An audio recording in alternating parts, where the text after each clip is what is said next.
karena dosa-dosanya bisa ditebus dengan sholat 5 waktu.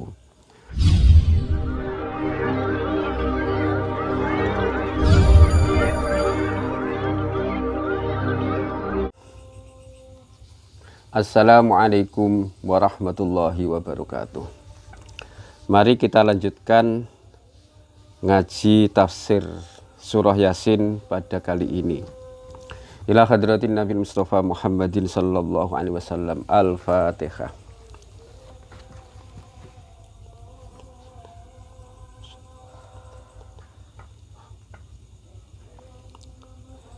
A'udzu billahi minasyaitonir rajim. Wa ma anzalna ala qaumihi min ba'dihi min jundin minas sama'i wa ma kunna munzilin. Pada ayat-ayat yang terdepan sebelum ayat ini telah dijelaskan tentang kisah pemilik surah Yasin, yaitu Habib An-Najjar. Maka menjadi teladan bagi kita. Habib An-Najjar itu harus kita teladani, karena demi mempertahankan iman, beliau rela dipenggal kepalanya, beliau rela meninggal dunia demi mempertahankan iman, percaya kepada Allah Subhanahu wa Ta'ala. Maka itu merupakan contoh bagi kita umat Islam agar kita mempertahankan iman kita, keyakinan kita kepada Allah Subhanahu wa Ta'ala. Jangan sampai iman kita bisa dibeli oleh apapun. Termasuk syarat kesuksesan orang hidup untuk di dunia ini ataupun di akhirat nanti adalah satu, iman kepada Allah Subhanahu wa Ta'ala. Yang kedua adalah menjalankan sholat 5 waktu. Karena sholat 5 waktu adalah tiangnya agama.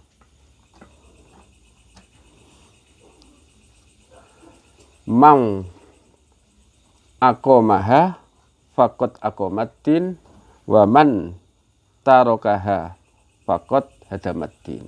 Siapa yang mendirikan sholat 5 waktu adalah menegakkan agama, sementara orang yang meninggalkan sholat 5 waktu adalah merobohkan agama.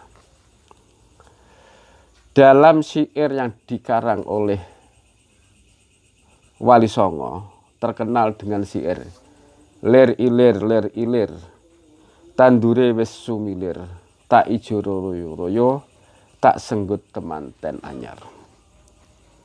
Lir ilir tandure wis sumilir. Bangunlah karena tanaman padinya telah bangkit hijau royo. Orang-orang Islam kalau mengerjakan sholat berjamaah itu hijau royo bagaikan tanaman padi. Tak senggut temanten anyar, seperti pengantin anyar, karena penuh kebahagiaan. Orang menjalankan sholat 5 waktu, apalagi ditambah dengan menjalankan jamaah, seperti pengantin baru, karena hatinya bergembira, hatinya berbahagia. Cahangon penekno blimbing kuwi, lunyu penekno kanggo mbasuh dodot ira. Wahai penggembala, panjatkanlah untukku buah belimbing. Maksudnya penggembala adalah para pendakwah, para ustadz, para imam sholat. Ajaklah aku untuk mengambil belimbing. Yang dimaksud di sini bukan sekedar bimbing, tapi adalah blimbing itu ada 5 linggir atau 5, ada Lingkir itu apa ya? Pokoknya ada 5 itulah. Lihat, dimaksud 5 itu adalah sholat 5 waktu. Para imam, para ustadz, ajaklah aku untuk menjalankan sholat 5 waktu. Untuk mengambil blimbing yang ada 5 lingkirnya itu maksudnya adalah menjalankan sholat 5 waktu. Penekno blimbing kuwi kanggo mbasuh dodot ira. Blimbing yang 5, yang ada lingkirnya 5 itu untuk membasuh pakaian. Artinya apa? Sholat itu adalah merupakan sesuatu amalan ibadah yang bisa melebur dosa-dosa kita. Seperti halnya buah belimbing yang bisa membasuh pakaian. Sholat 5 waktu juga demikian bisa menghapus kesalahan-kesalahan yang telah dilakukan oleh umat manusia atau umat Islam. Yang dimaksud kesalahan-kesalahan adalah dosa-dosa yang tidak kita sadari atau dosa-dosa kecil. Sedangkan dosa-dosa yang besar tetap harus dilakukan pertaubatan. Harus minta ampunan kepada Allah Subhanahu wa taala. Sementara kita kadang sebagai manusia bisa melakukan kesalahan-kesalahan atau dosa-dosa yang tanpa kita sadari atau dosa-dosa kecil, itu bisa dihapus dengan sholat 5 waktu. Rasulullah Sallallahu Alaihi Wasallam bersabda, sholat satu ke sholat yang lain, artinya waktu satu ke waktu yang lain, misalnya dari zuhur ke waktu asar, itu merupakan penebus dosa yang dilakukan di antara 2 waktu itu. Artinya kalau kita zuhur, sholat zuhur, kemudian habis zuhur melakukan kesalahan-kesalahan yang tanpa kita sadari, itu bisa dihapuskan dengan menjalankan sholat asar. Rasulullah Sallallahu Alaihi Wasallam juga bersabda, orang yang menjalankan sholat 5 waktu itu seperti rumah yang di depannya ada bengawan atau sungainya. Bagaimana mungkin dia dan pakaiannya akan kotor karena di depannya ada bengawan. Demikian juga orang yang melaksanakan sholat 5 waktu, bagaimana dia akan melakukan dosa, karena dosa-dosanya bisa ditebus dengan sholat 5 waktu. Kemudian dari penjelasan siiran yang dikarang oleh Wali Songo ini adalah, basuhlah pakaianmu untuk sebo mengko sore. Maksudnya adalah basuhlah, cucilah pakaianmu untuk berpesta nanti sore. Karena pesta itu penuh bergembira, penuh keindahan, penuh kebahagiaan. Maka pakaiannya harus bersih, tidak boleh pakaian yang kotor. Kalau pakaiannya kotor, dihentikan dulu, tidak bisa masuk ke tempat pesta. Demikian juga nanti di surga juga demikian. Kalau kita masih penuh kekotoran-kekotoran pada diri kita, kita belum bisa masuk ke surganya Allah Subhanahu wa taala. Sementara kalau sudah bersih, itu bisa masuk ke dalam surganya Allah.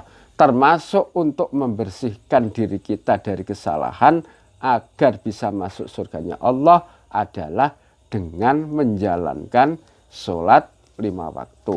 Kanggo sebo mengko sore, artinya untuk berpesta setelah kita kembali kepada Allah Subhanahu wa taala. Setelah kita meninggal dunia, setelah kita sowan kepada Allah Subhanahu wa taala, digambarkan nanti sore. Sementara di dunia ini dikatakan masih pagi hari. Makanya kalau ingin berpesta nanti sore, maka bersihkanlah pakaianmu dari kekotoran-kekotoran. Sementara kalau kamu ingin masuk surga, bersihkanlah dirimu dari kesalahan-kesalahan dan dosa. Kanggo sebo mengko sore mumpung jembar kalangane, mumpung padang rembulane, mumpung kita masih hidup di dunia. Yang dimaksud jembar kalangane adalah kita hidup di dunia ini. Yang dimaksud padang rembulane adalah ketika kita masih di dunia ini. Maka ketika padang masih terangnya bulan, kita harus bersiap-siap mensucikan pakaian kita untuk pesta nanti sore, mensucikan diri kita untuk masuk kepada surganya Allah Subhanahu wa taala. Itu syaratnya orang bahagia. Yang pertama iman kepada Allah Subhanahu wa taala, yang kedua adalah menjalankan sholat 5 waktu. Yang ketiga adalah mau menolong sesama umat manusia, sesama umatnya Kanjeng Nabi Muhammad SAW.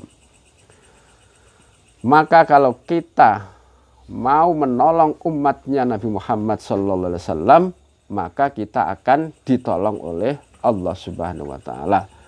Sabda Rasulullah SAW, al-abdu fi aunillahi maka nal abdu fi auni akhihi al-muslimi. Seorang hamba akan berada pada posisi perlindungan Allah selagi dia dalam posisi menolong sesama umat Islam atau sesama umatnya Nabi Muhammad SAW. Seorang hamba akan dalam pertolongan Allah selagi dia dalam posisi menolong saudaranya yang umatnya Nabi Muhammad SAW. Itu yang harus kita lakukan. Iman, menjalankan sholat 5 waktu, mau membantu sesama umat Islam. Kalau ada umat Islam yang membutuhkan bantuan dan kita mampu, syaratnya kita mampu, kita harus membantu umat Islam tersebut, baik tetangga kita atau famili kita atau siapapun, kita harus menolong. Karena kalau kita dalam posisi menolong sesama, maka Allah akan selalu menolong kita. Seperti dicontohkan oleh Rasulullah Sallallahu Alaihi Wasallam, ketika akan wafat, beliau berdoa karena beliau tahu mengerti bahwa orang yang meninggal dunia, orang yang akan meninggal dunia ketika terpisah roh dari jasadnya itu sangat sakit sekali, atau katakanlah sakaratul maut.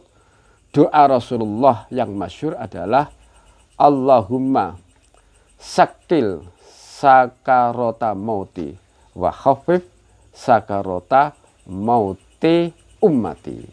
Ya Allah, beratkanlah sakaratul mautku dan ringankanlah sakaratul mautnya umatku. Beliau adalah seorang pemimpin yang tanggung jawab, rela mengorbankan dirinya ketika sakaratul maut itu berat. Umat-umat Islam ditanggung oleh Rasulullah SAW sakitnya sakaratul maut, sehingga umat Islam itu sejatinya sakaratul mautnya itu berat, tetapi karena ditanggung oleh Rasulullah SAW, maka sakaratul umat Muhammad itu menjadi ringan karena ditanggung oleh Rasulullah. Lah, apakah Rasulullah sakaratul mautnya sakit? Ya tentu saja tidak. Tetapi Rasulullah berani bertanggung jawab karena pertolongan Allah, sehingga sakaratul mautnya Rasulullah tidak sakit, tapi Rasulullah tetap bertanggung jawab untuk umatnya agar sakaratul maut umatnya itu diringankan oleh Allah Subhanahu wa ta'ala.